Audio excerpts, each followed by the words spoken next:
Hi everyone, it's KnightFighter22 here. I hope you guys are all well. Welcome to the next opening tutorial in the series, and today we're going to be looking at the Vienna game. Now the Vienna game is one of my favourite openings in chess. It is a very solid way to play, and you can get very good results with it as well. And the good thing about it also is it takes your opponent more out of their comfort zone as opposed to just a traditional knight to f3. Okay, so for those of you who don't know how this starts out, I'm just going to go through this. White will play pawn to e4, the most common opening in chess. And after pawn e5, you're going to bring your knight to c3.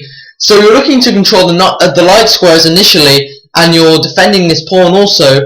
But as I said before, most players will just play knight f3. That is the most common opening.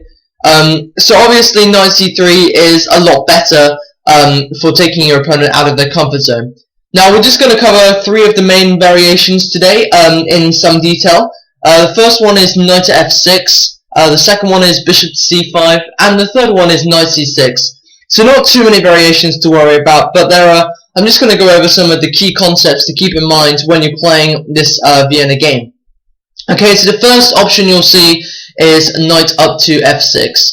Now basically what this move is doing is the knights are swapped around for what is traditionally happening, and basically black is putting pressure on the white pawn on e4. And from here there's actually a very nice move which I would like to recommend to you, which is actually pawn up to f4 in this position. And what this move does is it's just like a king's gambit opening, but the great thing about this is this knight is blocking this deadly queen from coming down this diagonal. So from here, obviously from the black perspective, it does look very aggressive all of a sudden, and it doesn't look all that great. So from here you'll probably see two main things. Obviously you've gone for this aggressive f4, so you might see the aggressive d5, and after you capture the pawn on e5, your opponent's just probably going to take this one with his knight to equal up the material, and from here I think you have a very solid game. The next move I recommend is just knight up to f3, and from here your opponent can do a lot of things. He's probably just going to go and develop his knights, and after knight c6, d4. I think that black does have a decent position, but I really do think if you flip it over, white does have a dominating advantage, just because he's got a pawn really in black's defense of this position, and he's got a lot better central control, I think. Just bear in mind, if black does ever go and take this knight here, it actually, I think, helps the pawn structure. You may be thinking, oh, double that pawn, so it doesn't look great. But this is actually a really nice pawn structure to be useful, and also the move c4 can be very useful in this position, followed by c3, so undermining the pawn on d5. Of course, some players aren't all that aggressive in this position, so you may see something else. You may see the move just captures on f4. This is actually probably the most common one, because most people will be very unfamiliar with this gambit. And from here you can actually go ahead and play the pawn up to e5 in this position. So what you can see from here is this knight is actually blocked. There's no squares that the knight can go other than g8, where it won't be taken. Can't go to any of these squares without being captured. So you'll either see the knight come back to g8 immediately, or more commonly you're probably just going to see the queen come to e7. So after this, queen e7, obviously queen e2. Basically the pawn is pinned in this position, so white cannot take the knight. But after this, there's nothing that black can do to save the knight, so he has to bring it back to g8 in this position. And after knight up to f3, possibly knight c6, d4. I think again, white does have a very big advantage in the center, just because you've traded off the center pawn and got it over here on the side of the board. So I think that, yeah, there's a very dominating advantage, and just because black had to move that knight out to f6 and then back to g8 again, I think that black lost a bit of a tempo. I should also bear in mind that this pawn here is going to be easy enough to recapture in the middle game, so you don't need to worry about that too much, considering there's no e-pawn to support it currently. Of course, your opponent might not play his knight up to f6 in this position. He might do something else. He might play his bishop down to c5, and in this variation I wouldn't recommend playing f4. Not only because this queen can come down, but if you see after this, it really isn't great. You can always have bishop takes knight, and after this, the defense of the king is really undermined in this position. Even though you can play g3, the queen can always be retreated, and I think your king is in a total mess, if I'm honest with you.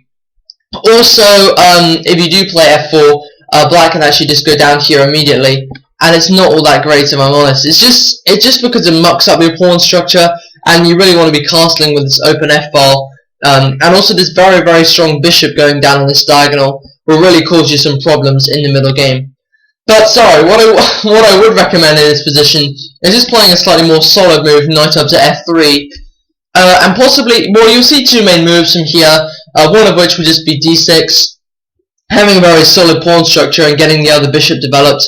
And from here you can always play pawn up to d4, just seeking central control, and your opponent can play his bishop back to b6. You can always capture, and you can have an exchange variation such as this. But then I think, it still gives white a very comfortable game, but it's a more solid way for black to play in this position. The other thing which you may see after this move is you might see the knight come up to c6 in this position, and it's actually a very nice move that I like to play, which is knight takes c5, which is something like a Halloween gambit or something like that. But after knight takes here, there's a fork. And obviously after one of these pieces moves back, for example, takes here, it would actually probably be wiser for the black bishop to go ahead and capture, but I really do think that after the knight moves back, white will have very dominating central control in this position. Obviously moves such as castling, f4, bishop e3, just very natural development attacking over here on the king. The last variation which you may see in this position after you bring your knight out to c3 is actually the move knight c6. Basically, some players might play this, the Max Langer defense, basically because they're copying what you're doing, so they might not have seen this opening before and they're just saying, oh, if you're having a solid game like this, I would just have a solid game like this. So here you can just continue with bishop out to c4, and you may see a couple of things from here. You may just see knight f6, and this sort of transposes into sort of one of those Italian opening things, just with a very similar position, but both sides going into a structure like this, and having very good central control from both sides. So that's a very solid way to play from the black perspective if you ever end on that. Also, you can play on knight out to f3 in this position. I should just mention there is a trap in this position. Not a kind of trap, but you can give your opponent some havoc if he actually copies you like this, which you will see actually. It's the second most common move. You can actually play your queen out to g4 in this position. You're probably thinking, oh, hang on, Mr. Knight Fighter 22. You said bringing your queen out too early was a bit dubious. Well, technically it is, but the whole idea behind this move, queen g4, is to attack the g7 square because his bishop has moved, and to try and win the rook in the corner, and to weaken the king side where black should be castling.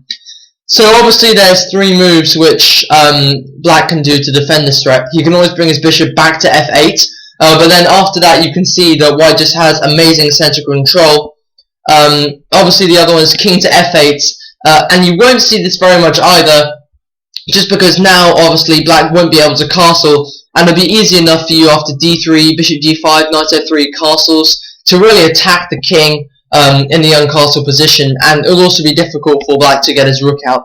So obviously the main thing you will see is pawn up to g6, which is often a good move, but the problem with this is this bishop is not like fianchettoed, so the dark squares are now really, really weak, and obviously after this and after there's castling in this position, it will actually be very, very deadly, because this diagonal is very, very weak. You can always actually fianchetto your bishop on this side of the board and just harass this diagonal the whole game. Okay, so that was pretty much the Vienna game for you guys. I hope you guys enjoyed it. If there's any more sort of queries which you want on the Vienna game, please leave me a comment, and check out all the opening tutorials as well, because I've got some really good ones coming up. Also in the past I've done openings such as the Sicilian Najdorf. I've also done an anti-Sicilian, which is a similar one to this, which is actually, if you go for the Sicilian defense, how to really counteract that by playing the move pawn up to c3. Okay, so thanks so much for watching, everybody. I've been Knight Fighter 22. I wish you good luck playing chess, and I'll see you next time. Goodbye, everyone.